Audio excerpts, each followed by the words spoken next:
Hello everyone, welcome to another edition of In the Box Seat. We're all back off the freshen up. Well, Ella and I did have to front last week for the show. Gibbo, you did tune in, didn't you? Yeah, of course. Wouldn't miss it. Would not miss it. Number one fan of the show last week. Yeah, I think you watched does it count how many times you click and watch it? I think Yes, yeah. please, because the more 'Cause you were viewers down the bottom. Yeah, excellent. Every device I clicked on. What did you get up to last week? Netball and more netball. Okay. Victory Saturday for the Broady Cats. Carnival 7 games on Sunday. Oof. Won 6 of the 7. You're making it sound like it was you playing netball. It was your daughter. You do want to tell the show Heavily that. invested, Ella. Yeah. Okay. Heavily invested. You lived through your daughter. Yeah, and a massive game, Marymount versus Somerset. So there'll be a lot of people invested in that 1-point victory to Marymount.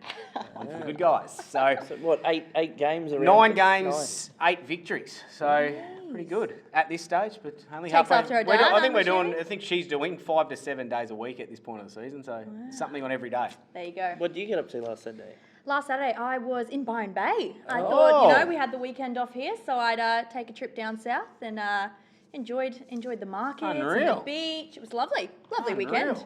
I had an 8-hour session at the Bowls Club, but anyway, that's all good.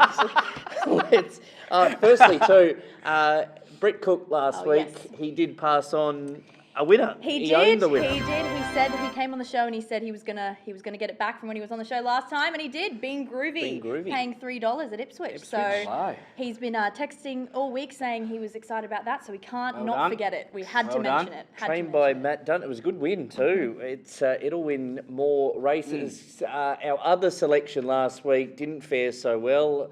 Poor old Eduardo. Steve stopped him nice and properly. He got beaten about 20 lengths in the race last I'm week. sure Brett's loving that win. Been a rough week for Steve. The CEO copped a bad loss last night. He didn't really want to touch upon the origin. Yeah, they were pretty ordinary, the Blues. Yeah. Yeah, they were clunky. But Queensland, brave, 12 men. You had a hooker playing in the centres Yep. at the end. Look, I always think it's just, as long as the best team wins, I think last night Queensland were the best. Yep. New South Wales will bounce back. It'll be, I still think it's got a lot to go in this series. Yeah, they can't play that bad again. No. 2 games out of No. the series, you'd think. But No, they'll bounce back. that Queensland spirit was on show that last 5 to 10 minutes. Gee, they were good, that Yeah. last 10. It was backs against the wall and front rower comes up with the big play. Yeah. What a world. Fancy that. Outleaping. Collins outleaps Tedesco. Enough about other sports. Let's talk about racing. Hey, Ella, obviously you enjoyed the game last night. a big NRL fan. Can you tell? Yeah. Quick turf update. We're now up to 12,000 square metres have been laid, and we're pretty much up to the home turn, a bit past the home turn.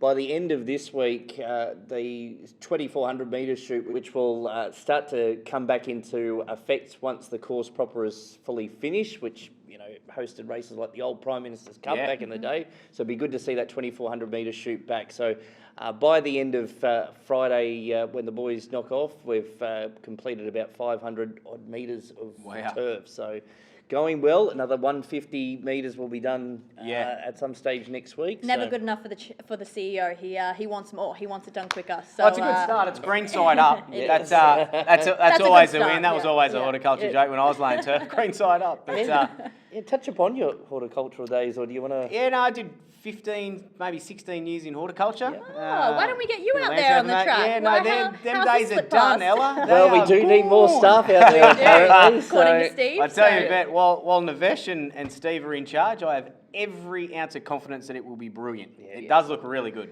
there's one thing that Navesh does know. He loves his grass. Oh. He can talk turf for hours on end. So It's amazing.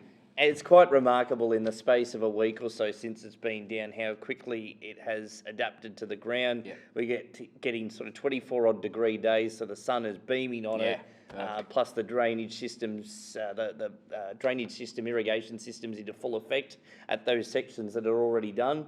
And a bit of rainfall over the weekend wouldn't hurt it too, which is meant to be perfect. forecast. So Bloody exciting. that's a quick update about the turf. On a sadder note, obviously we had the passing of Gary Newham a couple of weeks ago.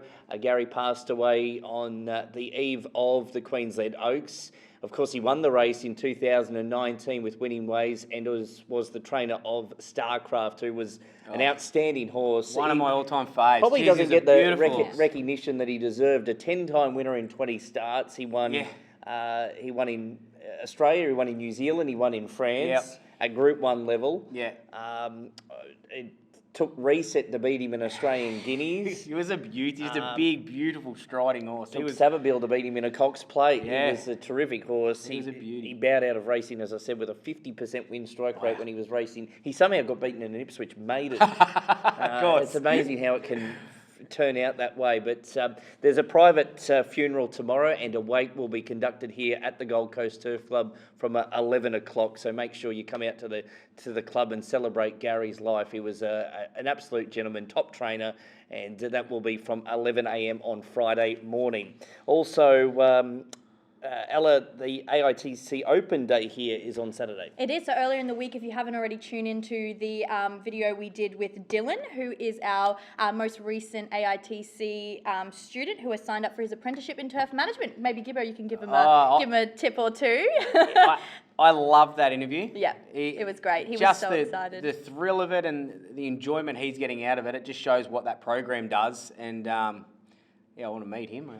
He's having a great time. So the AITC Open Day will be here on Saturday at the races. So if you do have any future high school students interested in a career in racing, get along to the races on Saturday. We'll be taking tours of students around, showing them what a day at the races is all about. So you can find the link to register on our website. And that clip of Dylan, the interview with Dylan, is on all our social media pages. Ella, while you're hot to trot, let's talk about these platters that are in front of us. Yes, so speaking about, a day at the races, this is the new, very exciting platters. We've spoken about it a few times on the show here, but you can now order these on race day. So if you're sitting around with your group of 6, group of 4, this is going to be one of many platters that you can choose from. This is our members' charcuterie platter, and I don't know about you, but I can smell that, and it smells I've had no delicious. concentration from the start of the show, to be honest, right in front of me. I'd comment, but we've got to keep it PG. So if you are one of our members, you can order these from all your food outlets in members upstairs and downstairs. And for our GA patrons, you can order these on your table in Gigi's and in the betting auditorium. Big card of racing Delicious. coming up on Saturday with the running of the Queensland Oaks, and a number of Gold Coast horses are entered for the feature races, Gibbo. Yeah, there is. We've got Renita Beaton's got Dark Harmony. Yep. Horse is going well, obviously a step up, but a good effort to get the horse there. Les Kelly, Black Minto, and Noah and Adil.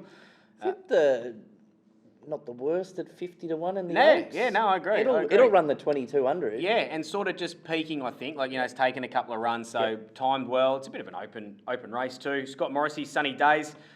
Obviously still a maiden, but has shown ability, will win races. Yep. My best friend. And obviously, yes. And Waller, obviously, a host of runners that probably get a couple of winners out of them too. I'm thinking maybe Russo might run a race in race 2. Yeah, news just coming through about the Oaks about half an hour ago. Fireburn's out.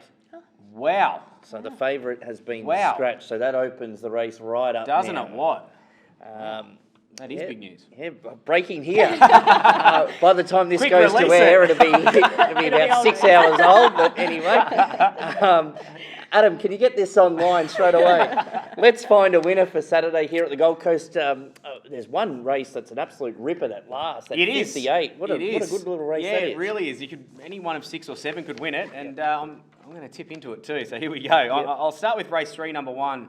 As one of my best, Zuma Rudy. Look, was good to me 3 starts ago here, won well, and was good again last start behind a horse that just keeps winning in Silver Warrior. So, look, I think race 3, number 1, Zuma Rudy's placed well, likes the track, will run really good. And in that last race, race 7, number 4, Data Patch, a lot of the good chances have got apprentices from wide gates. Yep. Just a little query for me. I think Data Patch trialled well here. So I think the track's a tick. Good gate, senior jock. I think possibly box seats and gets every chance. So I just want to know he's going to get every chance. Good stable. Think it can run good. Data Patch in the last.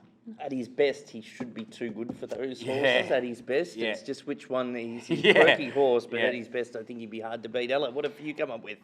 Now I'm just looking at your form there, and I've got to mention race 7, number 1, Espresso Love. I know the owners. I saw them in the mounting yard when they won a few Yep. weeks ago. They do watch the show, so I have to mention race 7, number 1, Espresso Love.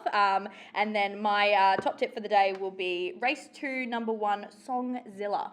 Race 2, number 1, Songzilla. Yes. Talia Fenlon, Paul Butterworth finds the right sort of race too. For me, Kelpana, race 5, was a dual acceptor from the 1900. It's already scratched out of that to go to the 1540. I thought it was a bit unlucky here last time around.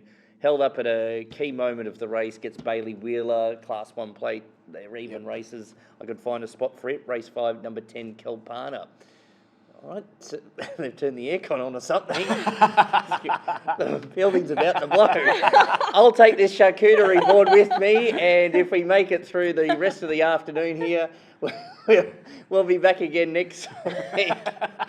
Hope you tune in. Hope you find a winner on the weekend. Enjoy the racing here at Aquas Park Gold Coast Turf Club.